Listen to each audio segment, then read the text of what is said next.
ভাই বসেন। এক জায়গা বাস জাতি হবে, একটু ব্যস্ত ছিলাম।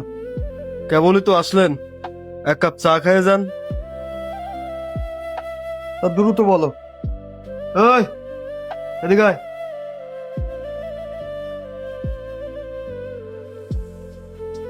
শোন ভাই, অনেকদিন পরে আইছে, দ্রুত এক কাপ চা আর একটা সিগারেট নিয়ে যা।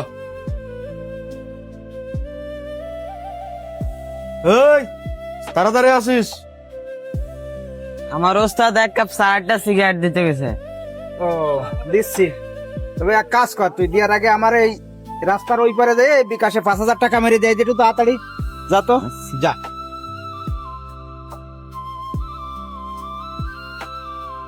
হ্যালো, এই তো চলে আসছি, তুমি দাঁড়াও।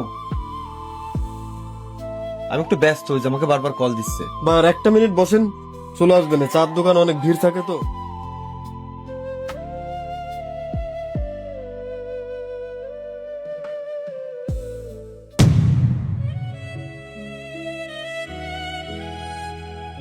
তোরে কোন সময় পাঠাইছি? এক কাপ চা আর একটা সিগারেট আনতে কত সময় লাগে? সব সময় সব কাজে দেরি দেরি দেরি। আরে ভাই, তোমারে তো আমি আগেও একবার বলেছি যে এসব ছেলে পেলেকে দিয়ে তোমার এই কাজগুলো হবে না, এদের মন হচ্ছে উড়ু উড়ু, একে তাড়াই দিয়ে তুমি অন্য ছেলে পেলে নিয়ে কাজ করো।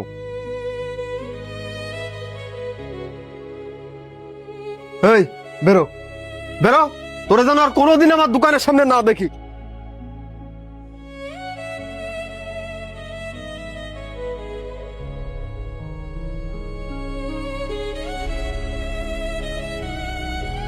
এই মনি, এই শোন, তোরে তো দেখলাম যে ওই দোকানের তাড়াই দিল, তুই কি আমার দোকানে কাজ করবি? চার দোকানে একটু গ্লাস টিলাস ধুয়ে দিবি, একটু টেবিল মেবিল মুছলি, চা দিয়ে আসলি, এই হচ্ছে আমার কাজ। করবি কাজ? আচ্ছা ঠিক আছে, আয়।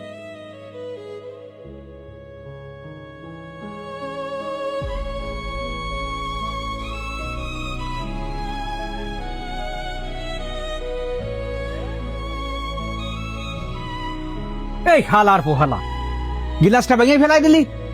এই গিলাসের দাম কত জানিস? 90 টাকা একটা গিলাসের দাম। তোর বেতন আছে 50 টাকা, তোর কাজ করা লাগবে না, বেরো আমার দোকান থেকে, বেরো যা। দারিদ্রতার কারণে আমাদের সমাজে দিন দিন শিশু শ্রম বেড়েই চলেছে।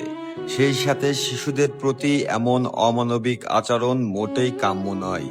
এ বিষয়ে দেশ এবং সমাজকে সোচ্চার হওয়ার আহ্বান রইল।